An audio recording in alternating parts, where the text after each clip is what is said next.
S-400 की तैनाती से अब ईरानी एयर स्पेस में घुसना आसान नहीं होगा। अब ये S-500 के बाद S-400 की हम बात कर रहे हैं जी। S-400 ईरान के पास आ जाना, वो उस ईरान के पास आ जाना जो ट्रंप के मारने के लिए क्राउड फंडिंग कर रहा है, चंदे जुटा रहा है, वो जो कह रहा है जब धूप ले रहे होंगे तब मारेंगे ड्रोन से। हाँ। हाँ, अब मुझे एक बात ये समझ में नहीं आई, ये दिया किसने, क्योंकि ये अभी अभी मिला है। ये था नहीं ईरान के पास S-400, और ईरान के पास अगर S-400 होता तो जो खुला नाच करा है इजराइल और अमेरिका ने तेहरान के आसमानों में या फोर्डो में या इस्फहान में या कहीं और, वो कर नहीं पाते अगर S-400 वहां पे तैनात होता। इसका मतलब है कि पिछले 30 दिनों में कोई गेम हुआ है बॉस, पिछले 30 दिनों में गेम हुआ है। क्या टुकड़ों टुकड़ों में ले जाके अलग अलग शिप से असेंबल किया होगा? क्या हुआ? आप पूरा का अगर रूस ने दिया है और रूसी देगा और कौन देगा? आपने पूरा का पूरा सिस्टम जहाज के अंदर डाला, फ्लाइट लैंड हुई। देखिए रशिया से अगर आप मैप देखेंगे तो ईरान पूरा सेंट्रल एशिया से लगता है, और वो जो कजाकिस्तान, किर्गिस्तान, तजाकिस्तान, जितने भी स्थान है ऊपर, पूरे ऊपर की तरफ आप देखेंगे, नॉर्थ की तरफ जो स्थान है, वो सारे के सारे वहां पे अभी भी लैंग्वेज रशिया, वो रशिया की तो हिस्से थे। तो ऐसा हो सकता है टर्की के पास बड़े दिनों से यूज नहीं हो, पन्नी लगे हुए खड़े हैं। मेरे पास, मुझे वही ध्यान आया, लेकिन मुझे नहीं लगता कि टर्की, देखिए मेरे, जब आपने बोला ना अभी, मेरे सबसे पहले टर्की के पास पड़े और टर्की को F-35 चाहिए, बिल्कुल आप उसी सूरत में बोल रहे हैं ना। मुझे ऐसा लगा कि टर्की, आई डोंट थिंक कि रूस से इतने अपने रिश्ते या तो परमिशन ले लिया, आई डोंट नो, पर ऐसे नहीं हो सकता कि सर एक सिस्टम किसी और को पकड़ा दिया इतना बड़ा। ये सिस्टम बाय इटसेल्फ, अगर मान ले आपने रोड मोबाइल जाके छोड़ दिया, उससे तो काम नहीं करने वाला। तो मतलब उसको समझाना, बुझाना, इंस्टॉल करना, देखना, ट्रेनिंग देना, उसमें बहुत सारी चीजें इन्वॉल्व हैं, फिर उसकी लॉजिस्टिक सप्लाई को मेंटेन करना। राइट। तो ये जब तक OEM, ओरिजिनल इक्विपमेंट मैन्युफैक्चरर नहीं इन्वॉल्व होगा, ये काम संभव नहीं है। ओरिजिनल इक्विपमेंट मैन्युफैक्चरर को इन्वॉल्व होना पड़ेगा, इसलिए रशिया इन्वॉल्व होगा ही होगा इस मामले में। टर्की से जाए ये दूर की कौड़ी लग रही है, लेकिन किसी भी संभावना से आज के विश्व में क्या इनकार कर सकते हैं आप। और अगली खबर यह है कि ओमान की खाड़ी में अमेरिकी युद्धपोत पर ड्रोन से हमला हुआ है। ड्रोन हमले में 3 अमेरिकी नौसैनिक घायल हैं। अमेरिका का आरोप कि ईरान समर्थित हूती लड़ाकों ने यह हमला किया है। ईरान ने अमेरिका के आरोपों से इनकार किया है। वैसे अमेरिका और ईरान के बीच में सर जैसी छूट पकड़ चल रही है बहुत दिनों से, मुझे लगता है कि कहीं दुनिया को भी ये लगने लगा है कि कितना इसमें जेन्युइन है और कितना फिक्स्ड है मैच। नहीं, मुझे तो बहुत डाउट है कि अमेरिका ने बम मारे, अमेरिका ने तीनों लोकेशन पे ये GBU-57 नहीं मारे। GBU-57 sir, if I am not mistaken, सिर्फ फोर्डो पे मारे, इस्फहान को छोड़ दिया और अगले तीसरे वाले को भी छोड़ दिया इन्होंने। और वहां पे दोनों में जो बैलेंस थे, फोर्डो के अलावा वहां पे मारे टोमाहोक क्रूज मिसाइल। अच्छा, दूसरी चीज, अगर हुथियों ने मारा है तो हुथीज आर डायरेक्टली कंट्रोल्ड, और हम बात नहीं कर रहे थे हफ्ता 10 दिन पहले कि हुथियों ने मिसाइल मार दी ये सब, और आपने ही पूछा था भैया आई कहां से, तो यहीं से आई, पहली चीज यहीं से आई। अब मुझे नहीं लगता, ये देखिए ये सब चीजें ना, मुझे ट्रंप की एक बात तो बिल्कुल समझ में नहीं आती, मैं ऑन रिकॉर्ड बोलना चाहता हूं। पहले आप चाहते हो कि हथियार आपके खरीदें, फिर आप कहते हो लड़ो मत, तो हथियार दिए क्यों in the first place?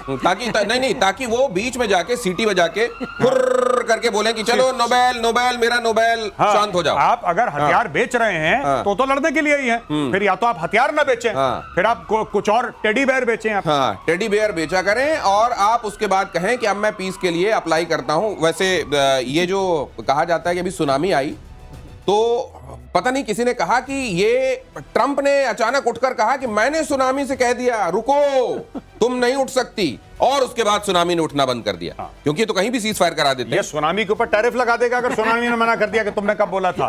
25% tariff tsunami के ऊपर।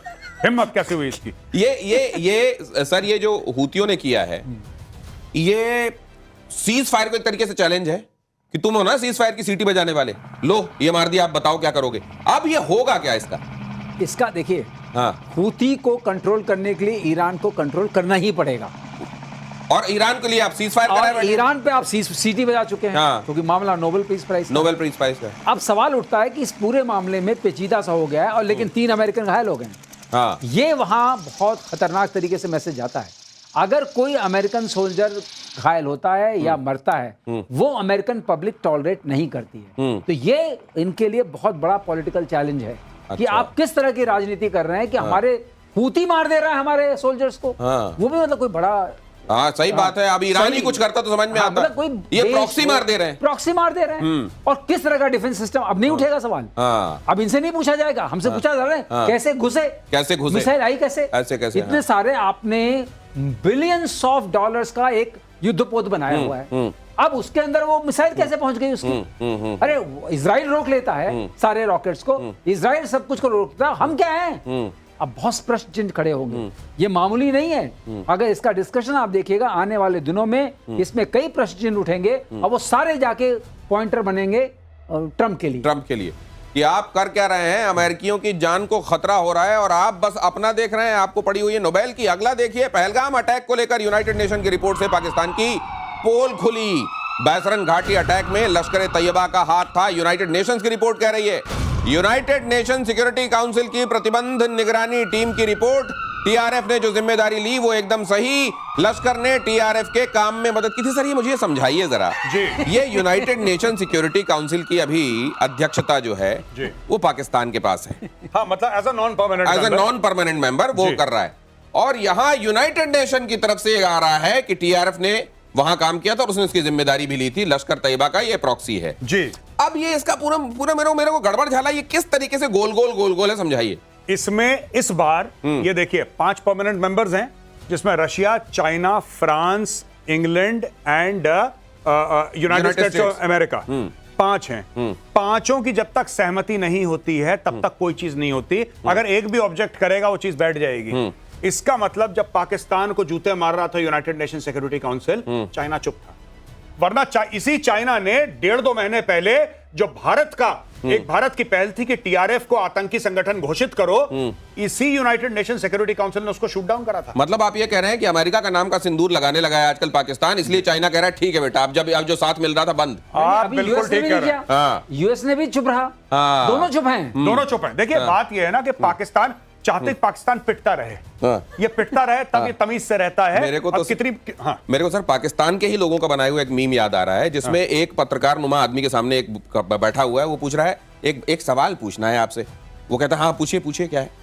अमेरिका के साथ दोस्ती है तो हाल इतना खराब है, अगर उससे दुश्मनी हो गई तो कितना बैंड बजेगा। बोले कुछ और सवाल पूछा करो, मेरा दिमाग मत खराब करो। ये यहाँ पर यही चल रहा है। चाइना ने साथ देना बंद कर दिया, अमेरिका चुप बैठा हुआ है। बिना चाइना के सहमति के ये हो ही नहीं सकता था। ये चाइना ने बोला कि हाँ जरा ये बहुत उछल रहे हैं, जरा चूड़ियां कसो। और अब जो ये ट्रंप साहब डील कर रहे हैं ना, मैं तो यही कहूंगा पाकिस्तान सावधान रहे, क्योंकि ट्रंप ने कह दिया है पाकिस्तान सुनो अब तेल लेने जाओ।